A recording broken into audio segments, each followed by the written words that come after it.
5 polling station को verify करने का जजमेंट दिया, लेकिन 2019 के इलेक्शन का जो रिजल्ट है 23 मई 2019 जो रिजल्ट आया और जो वेरिफिकेशन का मामला आया, तो वेरिफिकेशन कितना किया, ईच असेंबली सेगमेंट में केवल 5 वीवीपीएटी मशीन को वेरीफाई किया गया।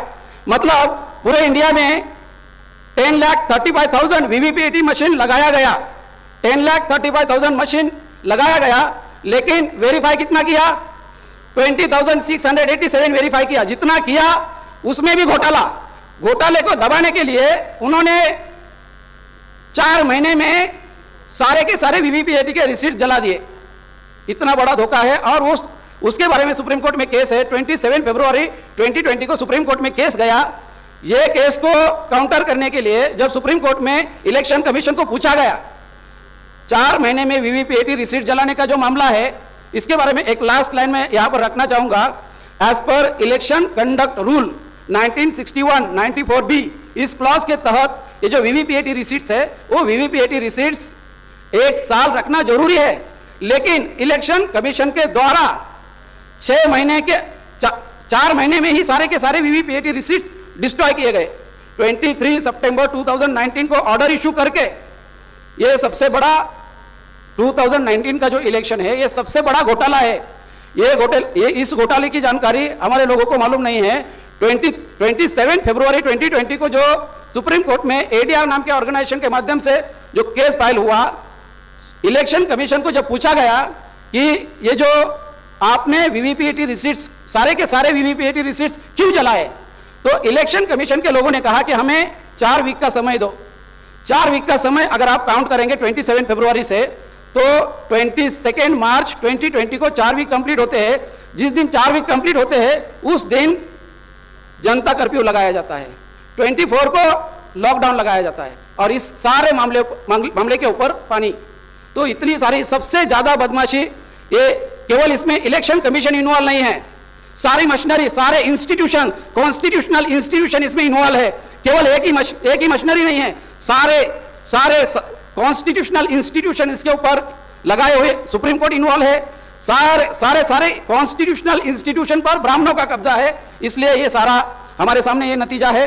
तो केवल चुनाव आयोग ही बदमाश नहीं है, सारे कॉन्स्टिट्यूशनल इंस्टीट्यूशन पर ब्राह्मणों का कब्जा है। इस अधिवेशन का यूँ कहा जाए तो सबसे ज़्यादा गंभीर टॉपिक अगर कोई है तो ये ईवीएम का टॉपिक है। और ये टॉपिक जिस पर हम लोग चर्चा कर रहे हैं, रंजन गोगोई के द्वारा ईवीएम पर दिया हुआ फैसला दोबारा देने की क्या जरूरत थी, एक गंभीर चर्चा, अथवा चुनाव आयोग का निष्पक्ष चुनाव करने का दावा कितना सही है, एक मंथन। इस रेफरेंस में 2-3 बातें मैं बोलना चाहूँगा। एक तो सबसे पहले 8 अक्टूबर 2013 का जो जजमेंट आया, ये जजमेंट आने के पहले का एक किस्सा आप लोगों के सामने मैं रखना चाहता हूँ, जो कि सुब्रमण्यम स्वामी ने ये जो केस फाइल किया, एक केस फाइल करने के लिए क्या सिचुएशन हुआ, क्या सिचुएशन निर्माण हुई थी। तो 2004 में सुब्रमण्यम स्वामी मदुराई से, तमिलनाडु से चुनाव लड़ा था सुब्रमण्यम स्वामी ने जनता पार्टी के माध्यम से, और उनको बहुत सारे बूथों पर 0 वोट्स मिले थे। तो 2009 में उन्होंने डिसाइड किया कि मैं चुनाव नहीं लड़ूंगा, और इलेक्शन कमीशन के अगेंस्ट में वो बोल रहे थे। तो इलेक्शन कमीशन के लोगों ने उनको कहा कि भाई अगर ईवीएम में गड़बड़ी होती है, घोटाला होता है, तो हम आपको बुलाना चाहते हैं। 2009 में दिल्ली में जो इलेक्शन कमीशन का ऑफिस है, उस ऑफिस में सुब्रमण्यम स्वामी को इलेक्शन कमीशन के लोगों ने इनवाइट किया। वहां पर डॉक्टर सुब्रमण्यम स्वामी, जो हरिप्रसाद, ईसीआईएल कंपनी के इंजीनियर हरिप्रसाद, और जो डेमोक्रेसी एट रिस्क ये बुक लिखने वाले जीवीएल नरसिम्हा राव, जिन्होंने बुक लिखा democracy at risk, GVL Narasimha Rao, ये भी वहां पर प्रेजेंट थे। और इलेक्शन कमीशन के लोग, बीईएल के लोग, भारत इलेक्ट्रॉनिक लिमिटेड के लोग, ईसीआईएल के लोग, इतने सारे लोगों के सामने इलेक्शन कमीशन के लोगों ने कहा कि ये ईवीएम मशीन है, ये हैक करके बताओ। 2009 की बात है। तो हरिप्रसाद जो इंजीनियर है ईसीएल कंपनी के, उन्होंने मशीन को खोला। मशीन खोलते समय उनके साथ जो लोग थे, कुछ लोग फोटो निकाल रहे थे, कुछ लोग नोटिंग कर रहे थे। तो जब इंजीनियर हरिप्रसाद इन्होंने ईवीएम मशीन खोली, खोलने के बाद उन्होंने ये कहा कि मुझे ये लगता था कि ये ईवीएम मशीन, ईवीएम को मैं एक वीक में हैक कर सकता हूं, ऐसा उन्होंने कहा। लेकिन खोलने के बाद मुझे ऐसा लग रहा है कि ये मशीन मैं अभी हैक कर सकता हूं, आज ये मैं ये मशीन को हैक कर सकता हूं। तो इलेक्शन कमीशन के लोगों ने, बीएल के लोगों ने और ईसीएल के लोगों ने, उनको ये समझ में आया कि ये बंदा जो है एक्सपर्ट है, तो बहाना बनाया कि ये इसका पेटेंट का इश्यू का बहाना बनाते हुए उनको वहां से भगाया। Election commission Delhi, election commission के ऑफिस से सुब्रमण्यम स्वामी और उनके साथ जो लोग थे उन सभी को भगाया। सुब्रमण्यम स्वामी ने क्या किया, उसके बाद जो पेरिस में वर्ल्ड इंटेलेक्चुअल प्रॉपर्टी ऑर्गेनाइजेशन को उन्होंने लेटर लिख के कहा कि ये लोग दावा कर रहे हैं पेटेंट का, क्या ईवीएम को पेटेंट है?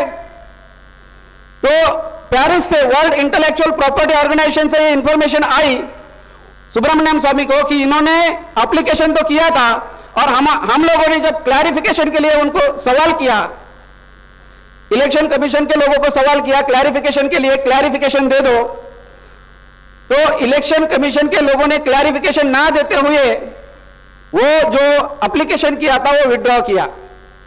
इससे एक बात सामने आपके समझ में आएगी कि ये चुनाव आयोग किस तरह से धोखेबाजी कर रहा है।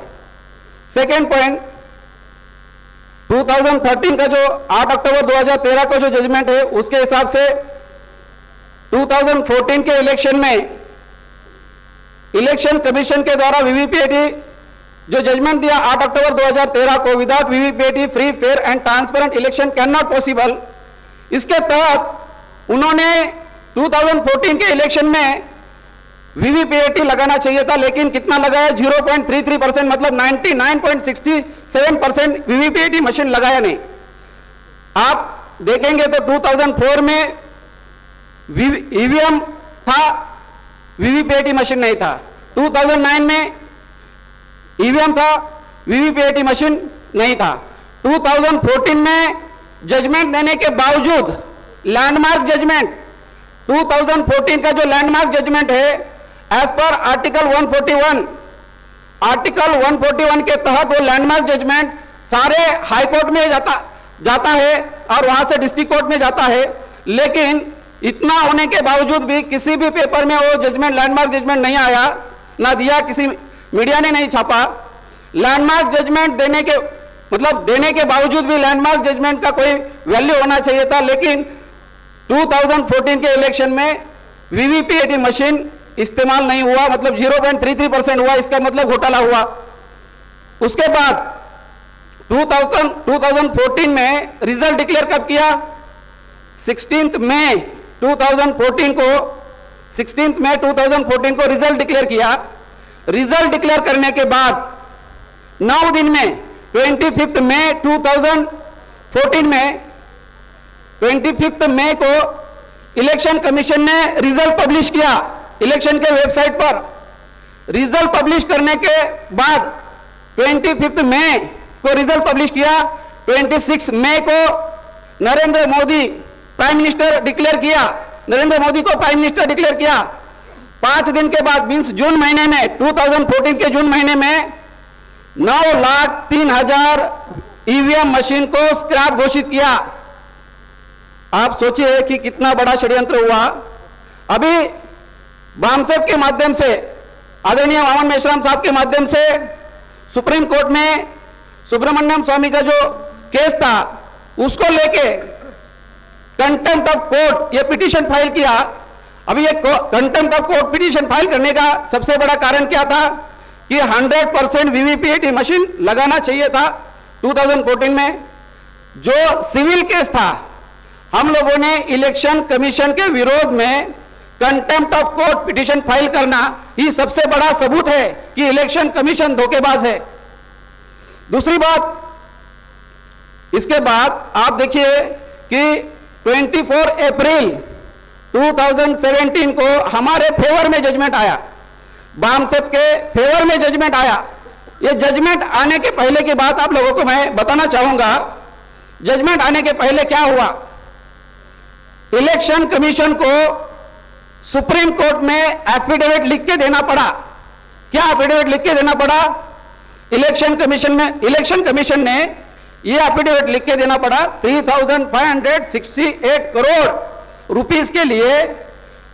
उन्होंने एफिडेविट क्या लिखा कि लॉ मिनिस्ट्री को, गवर्नमेंट को यह अमाउंट हमें सैंक्शन होना चाहिए। अगर यह अमाउंट सैंक्शन नहीं होता तो एक कंटेम्प्ट ऑफ पिटीशन के तहत हमारे ऊपर कार्रवाई हो सकती है। इसके लिए ये जो अमाउंट सैंक्शन करना है, ये अमाउंट सैंक्शन करने के लिए as per article 109 money bill pass होता है, as per article 1010 money bill pass होता है। इसका मतलब लोकसभा में डिस्कस हुआ, राज्यसभा में डिस्कस हुआ, प्रेसिडेंट के थ्रू मनी बिल पास हुआ। मनी बिल पास हुआ तो 16,15,000 वीवीपीएटी मशीन के लिए मनी बिल पास हुआ और तब जाके ये निर्णय दिया। 24 अप्रैल 2019 का जजमेंट दिया। 16,15,000 वीवीपीएटी मशीन के लिए जजमेंट दिया। सबसे महत्वपूर्ण बात यहां पर यह है, 100% वीवीपीएटी मशीन लगाने का जजमेंट तो दिया सुप्रीम कोर्ट ने। 24 अप्रैल 2019 को जजमेंट तो दिया, लेकिन उसके बाद उन्होंने 3 लॉ फ्रेम किया, 56C, 56D, 49MA। ये लॉ फ्रेम करने के बाद बामसेप ने अगेन केस फाइल किया। ये केस फाइल करने के बाद 21 पॉलिटिकल पार्टियों के तहत कांग्रेस ने 21 पॉलिटिकल पार्टी के तहत कांग्रेस ने एन चंद्रबाबू नायडू को आगे करके ये जो जजमेंट है 8 अप्रैल 2019 को जजमेंट दिया। ये जजमेंट क्या दिया, मैं थोड़ी सी एक ही बात बता के एक फिनिश करना चाहूंगा। 8 अप्रैल 2019 को जजमेंट दिया कि ईच असेंबली सेगमेंट में 5 पोलिंग स्टेशन को वेरीफाई करने का जजमेंट दिया। लेकिन 2019 के इलेक्शन का जो रिजल्ट है 23 मई 2019 जो रिजल्ट आया और जो वेरिफिकेशन का मामला आया, तो वेरिफिकेशन कितना किया, ईच असेंबली सेगमेंट में केवल 5 वीवीपीएटी मशीन को वेरीफाई किया गया। मतलब पूरे इंडिया में 10,35,000 वीवीपीएटी मशीन लगाया गया, 10,35,000 मशीन लगाया गया, लेकिन वेरीफाई कितना किया, 20,687 वेरीफाई किया। जितना किया उसमें भी घोटाले को दबाने के लिए उन्होंने 4 महीने में सारे के सारे वीवीपीएटी के रिसीट जला दिए। इतना बड़ा धोखा है। और उसके बारे में सुप्रीम कोर्ट में केस है। 27 फरवरी 2020 को सुप्रीम कोर्ट में केस गया। यह केस को काउंटर करने के लिए जब सुप्रीम कोर्ट में इलेक्शन कमीशन को पूछा गया 4 महीने में वीवीपीएटी रिसीट जलाने का जो मामला है, इसके बारे में एक लास्ट लाइन में यहां पर रखना चाहूंगा। As per election conduct rule 1961 94B, इस क्लॉज के तहत ये जो वीवीपीएटी रिसीट्स है, वो वीवीपीएटी रिसीट्स 1 साल रखना जरूरी है। लेकिन इलेक्शन कमीशन के द्वारा 4 महीने में ही सारे के सारे वीवीपीएटी रिसीट्स डिस्ट्रॉय किए गए।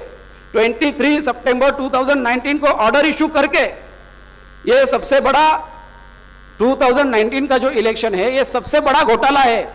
ये इस घोटाले की जानकारी हमारे लोगों को मालूम नहीं है। 27 फरवरी 2020 को जो सुप्रीम कोर्ट में एडीआर नाम के ऑर्गेनाइजेशन के माध्यम से जो केस फाइल हुआ, इलेक्शन कमीशन को जब पूछा गया कि ये जो आपने वीवीपीएटी रिसीट्स, सारे के सारे वीवीपीएटी रिसीट्स क्यों जलाए, तो इलेक्शन कमीशन के लोगों ने कहा कि हमें 4 वीक का समय दो। 4 वीक का समय अगर आप काउंट करेंगे 27 फरवरी से, तो 22 मार्च 2020 को 4 वीक कंप्लीट होते हैं। जिस दिन 4 वीक कंप्लीट होते हैं उस दिन जनता कर्फ्यू लगाया जाता है, 24 को लॉकडाउन लगाया जाता है, और इस सारे मामले के ऊपर पानी। तो इतनी सारी सबसे ज्यादा बदमाशी, ये केवल इसमें इलेक्शन कमीशन इन्वॉल्व नहीं है, सारी मशीनरी, सारे इंस्टीट्यूशन, कॉन्स्टिट्यूशनल इंस्टीट्यूशन इसमें इन्वॉल्व है।